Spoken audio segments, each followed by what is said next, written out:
Welcome back to Office Hours at Talking Harps. I'm Victoria, And I'm Angela. and this is the space where we would like to invite you to join us for some honest conversation from the other side of the music stand. So, Angela, what are we talking about today? I think we're talking about that time I finally got my first harp. So, tell us about your first harp.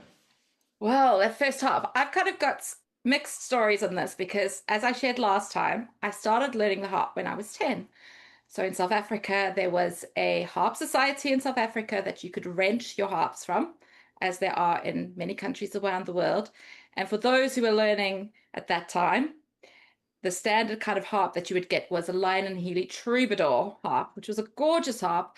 And they had a rent to own program, which I think Lion and Healy still has today. So we got this beautiful brand new Lion and Healy that I rented for a year, which I absolutely loved. But the end of the year came and we decided we didn't, for whatever reason, my parents probably thought I would give up the harp. My parents didn't want to buy the harp at that time, so we had to give it back. And so that was my first harp that I got, and my heart was absolutely broken at having to give away what I perceived Oh, to be my harp as a child. And that was my experience of renting an instrument that I absolutely loved. And I actually got another harp after that, but it was one of those old rentals that felt like it had chewing gum underneath it and strings that were a bit mucky, and some of them had the wrong strings on, and it was just not the same as that beautiful brand new instrument that I'd first got. So I didn't last much longer after that, actually playing the harp. Um, and when we realized we weren't going to buy and renting wasn't quite working for me, and that's when I stopped the harp as a child. So I didn't feel like I actually got my first harp then. So no, it's a this is a rental. this is a long way around to say that one doesn't count, even though the troubadour is kind of a first love for me, as it was my first experience of the harp, but it wasn't mine. So my first harp actually comes 11 years later when I was 21 and still wanted a harp. And my parents were talking to me about what would I like as a 21st birthday gift. And, I think they were expecting me to say a car or something like that, which my brothers had got when they turned 21. And instead, I said, well, the thing I've always wanted and I still want is a harp. And they were absolutely shocked. And I again contacted Avondale Harps in South Africa and talked about how to get a harp imported all the way from Italy. So I got a Salvi harp imported from Italy. It was a Salvi Ada. Ada is the name of Victor Salvi's sister. So the creator or the owner of Salvi Harps created this model and named it after his sister. And it was a student harp. It's actually this one that you see behind me. I Oh, still have it. nice. Yeah, you And do. that was shipped. And I remember when it was coming, I was watching it like traveling to all these places in the world I'd never been, coming from Italy, which was so far away for me. It literally felt like as I was looking up the map, it was coming down from heaven, from this north point, Italy, coming down south, traveling all the way down to South Africa. And I was so, so excited. And I remember the day that box arrived. Anyone who's ordered a big harp and got that massive box that you feel like you could, walk into, it's so huge with all the padding and everything. And I got to unbox it and play it. And of course, it was out of tune, but it was beautiful. And there's just something so special. My photos of that day, I have this like grin like a Cheshire cat because I was just so excited. I finally had a harp that I didn't have to return, that wasn't going to be taken away, that was just mine, and I could play anytime, day or night. I would wake up in the middle of the night and I would sneak to the room where the harp was just to check it was still there, and I hadn't imagined it because I'd wanted this my whole life. So it was such a massive thing. And I don't think anyone who's waited for a harp and got their first harp forgets that moment that it arrived and just how incredible and how happy that day was and how amazing that time was. So that was my experience of getting I, my first I harp. imagine there wasn't a lot of harp to choose from back then in South Africa either, isn't it? It's not like there's a lot of vendors selling harp to South Africa. No, well, I'd never played a Salviator when I ordered one. Hmm. I just trusted the Avondale harps to get. Avondale harps did have quite a few little harps that you could try, and this was a popular model. It was probably the cheapest model, and so it was the only one I could afford, and that was just what was available.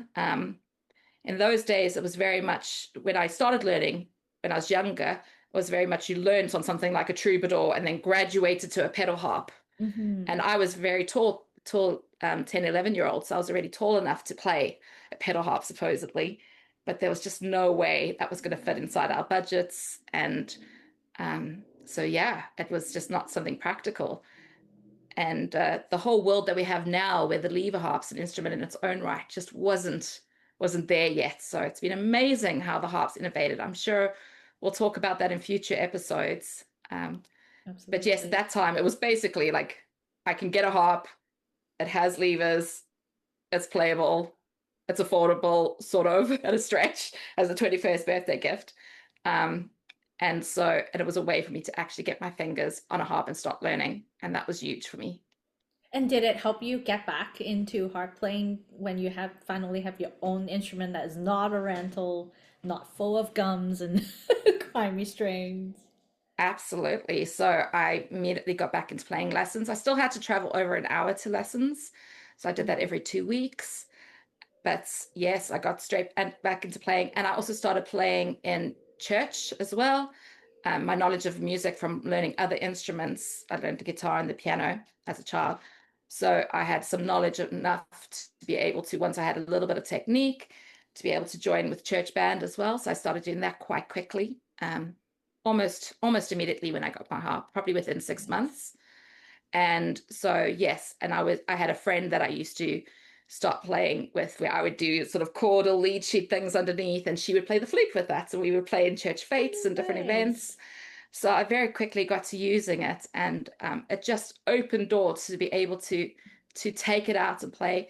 The rental I was never allowed to leave the house with as a 10-year-old, but with my own harp, I could take up gigs and play with friends and take it to friends' houses and all that sort of thing, or take it with us when we went on holiday. So yeah, it really did open up this whole world to me that I've been dreaming of and hoping to be involved in, which was Mhm. pretty amazing.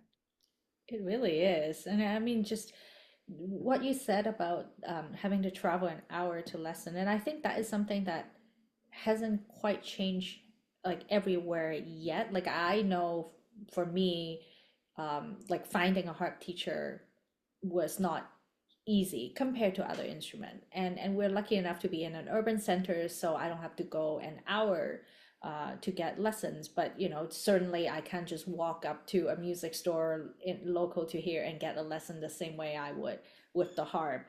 But I'm seeing more and more now harp teachers popping up, and I'm pretty sure in South Africa too, the harp is probably getting more popular as well. So I wonder, you know, if you get a chance to go back to South Africa and check out their harp scenes, what differences you're gonna observe. Oh yeah, there's loads of more opportunities and harps there now, and lots more people playing the harp. The opening up of the lever harp becoming an instrument that was much more accessible, and a lot more harp makers making beautiful lever harp instruments, I think has really made the harp more accessible, especially to adult learners, but to learners in general. Hmm. And so it's wonderful to be a part of an instrument that is so innovating and so changing. And to have these memories of like, it wasn't always that easy. And, we didn't always have that kind of choice. And sometimes it was a massive thing buying from another country. And a lot of people still have that experience around the world as well. Hmm. Um, in England, I have a lot more opportunities to get harps. A lot of places I could within a drive go and try a whole bunch of different harps and different harp stores. But there's lots of places in the world that just don't have that, or are paying really exorbitant fees, or don't have any harp makers in their own country. And so there's a lot of work still to go in that area, but it's exciting that we're moving in that direction. Absolutely. Now, your harp story, I think, was very different from mine. And so, how did you get your first harp finally? So my daughter was the first one in the house to play the harp. I mentioned in our last episode that it was my kid that got old enough that I decided that they should play an instrument, and I was rooting for the harp. And so if you missed that story, go back to our last episode and you'll hear all about it. But we've kind of like I didn't even know where to start. So I kind of have the other or the opposite problem as you, because by the time my daughter learned the harp, it was not too far ago. there was a lot more harps in the market already.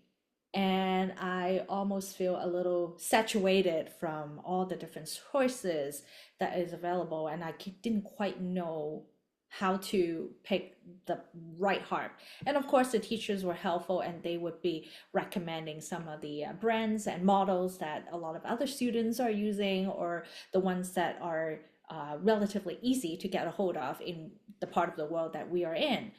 But what I have found is that having played a couple rental harps, because we were renting while we were searching for our first harp, that harps really have their own characteristic. They have their own sound and their own behaviors, and it's almost like a harp match matching game for me.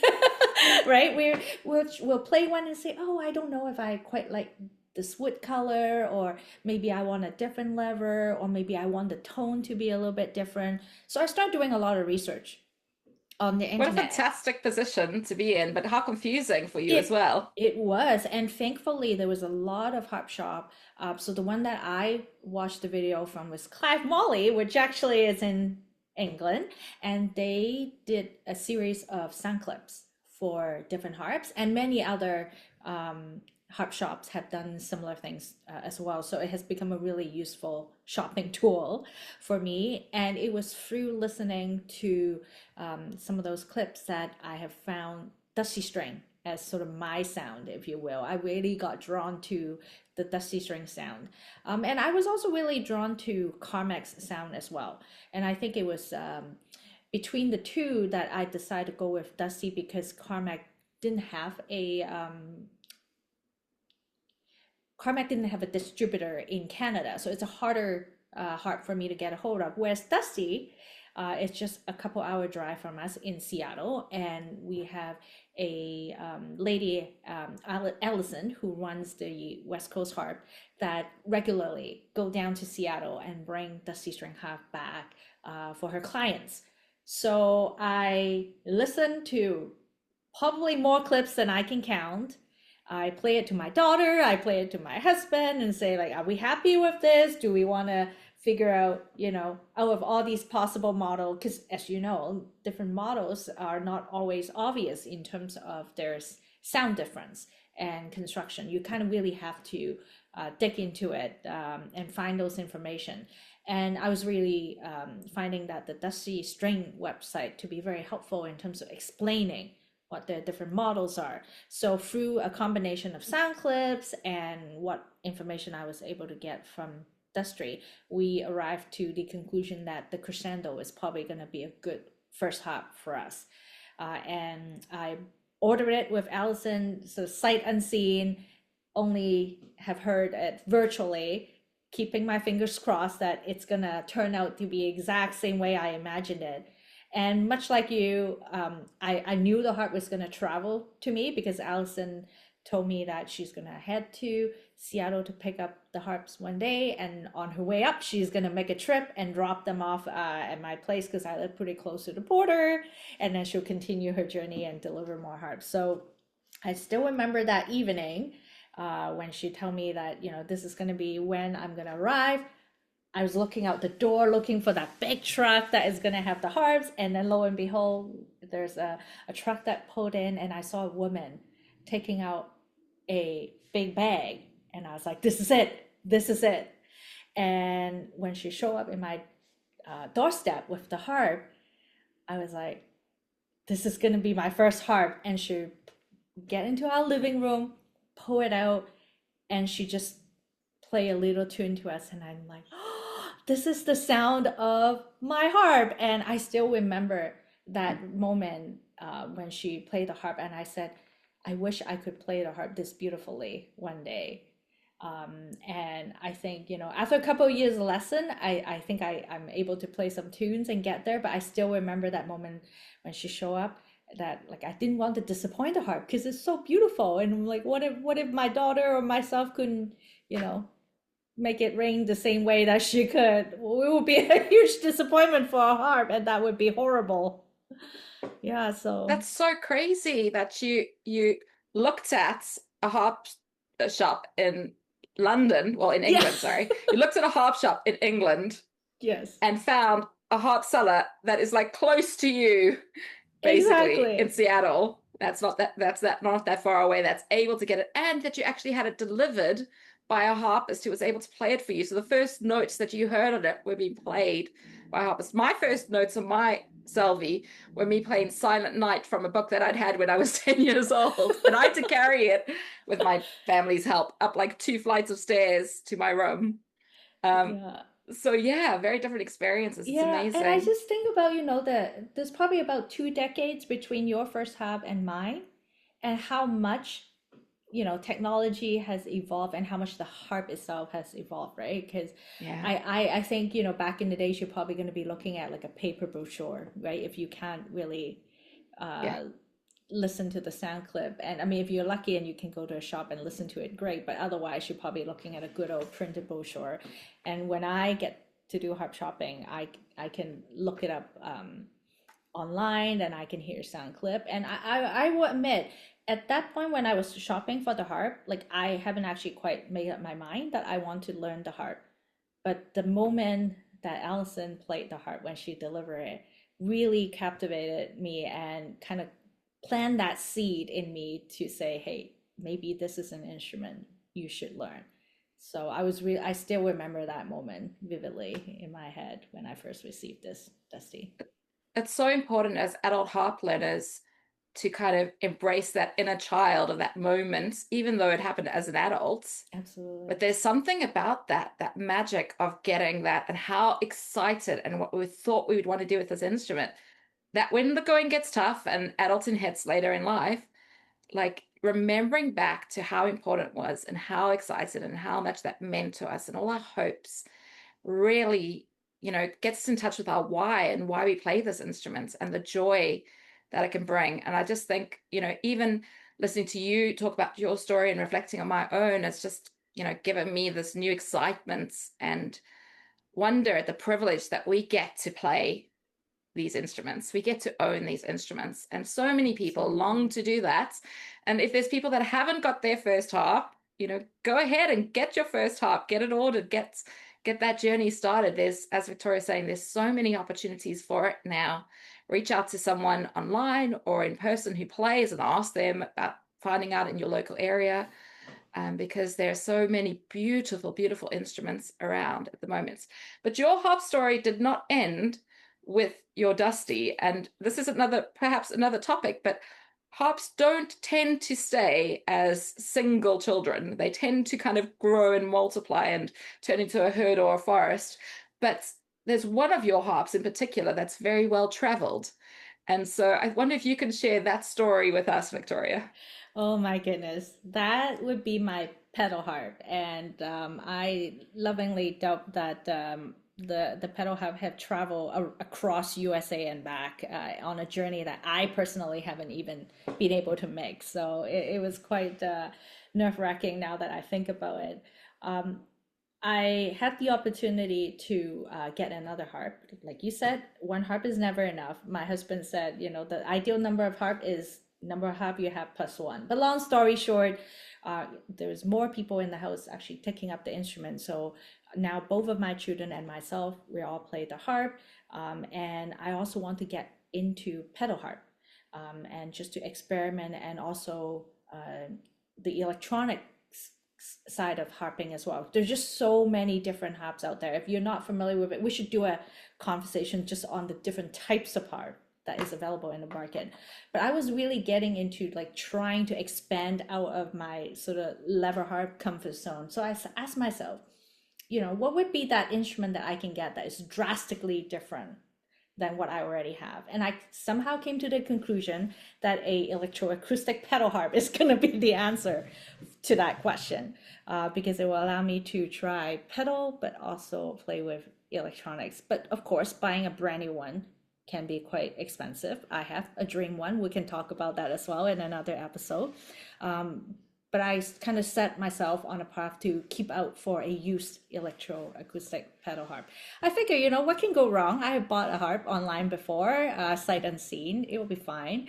And I did came across a used it's called the Lion and Haley. They call it the electroacoustic grand. I think it's yeah, it's a concert grand. So it's the predecessor to the Lion and Haley style 1000, which was their sort of staple electroacoustic harp. So this is their first generation.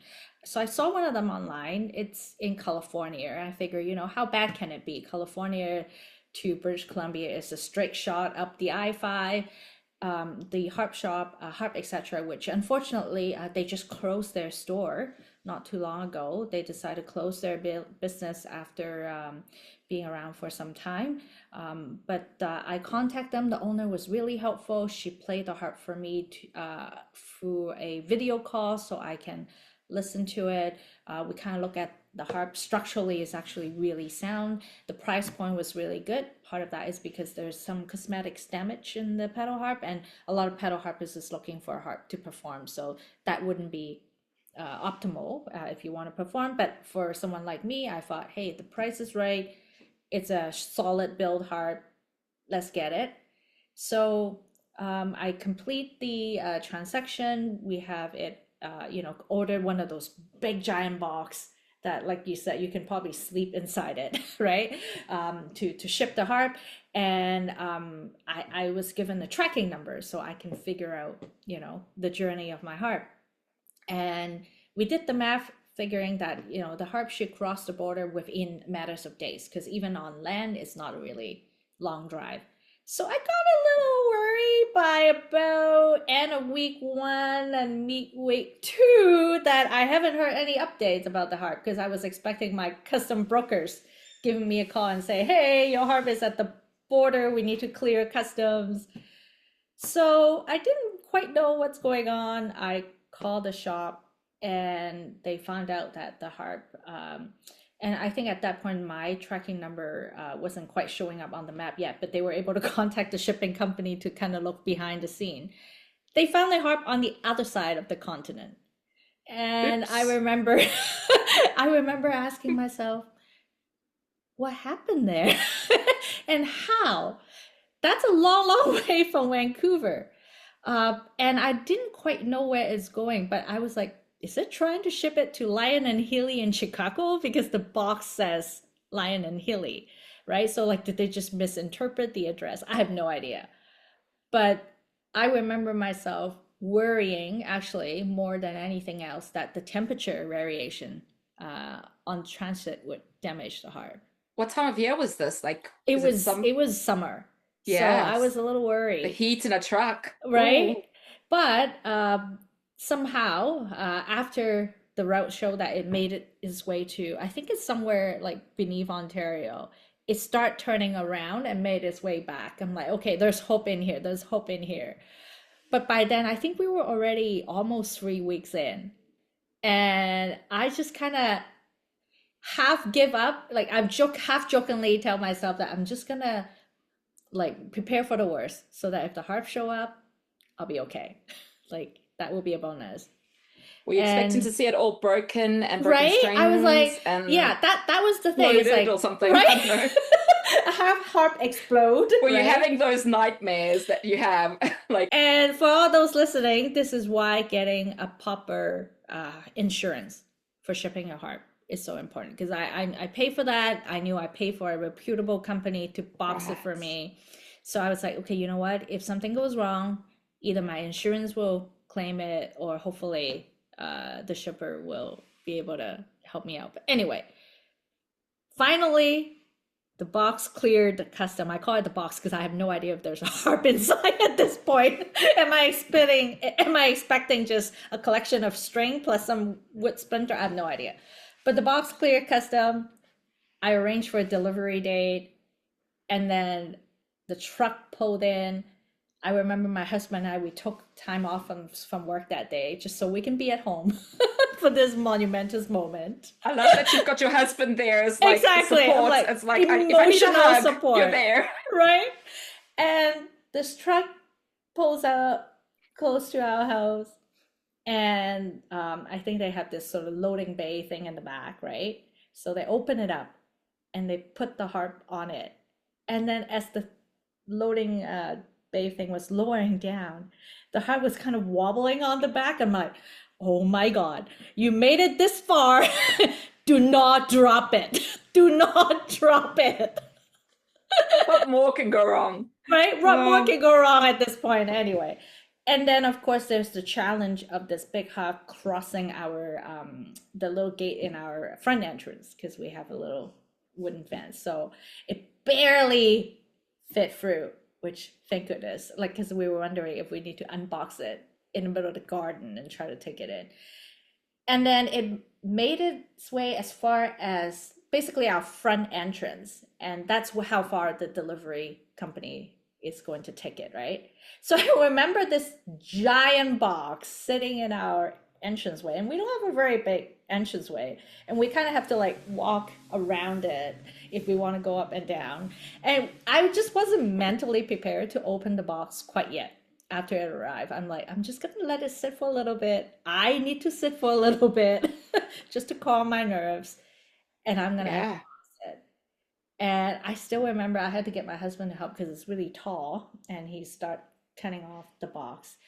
And I was like, please, please, please, please don't have anything broken in the harp. And miraculously, the harp came in one piece with no broken string whatsoever. It was So well packaged then. was really well packaged and nothing broke. And there's about 7 or 8 steps between that front door and where the harp lives. And that was the longest stair I had to climb because I have never handled a pedal harp before. That thing is darn heavy. I got the help of my husband, and I actually got my harp teacher send me an instructional video of how to move a harp up the stairs without a dolly because I didn't know how to carry it properly. So that was nerve-wracking. But once it actually finally landed in its spot, because we have a spot set up for it, I start admiring the pedal harp. And again, like it brings me back to that moment of when I get the dusty. It's that you have this brand new thing in front of you that you never thought you would get it. Like it's new to me. It's not a new harp.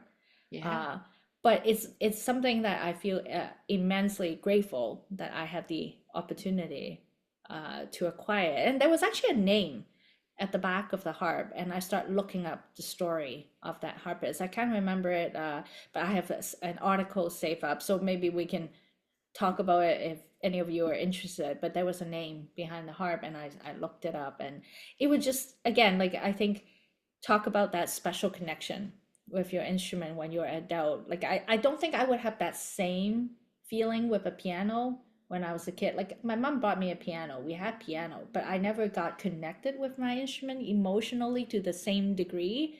Maybe you would because as a kid you really wanted to get into harp playing. I don't know. But like I didn't I feel like I was a little bit coerced into playing the piano. But the harp, like I signed up for it willingly.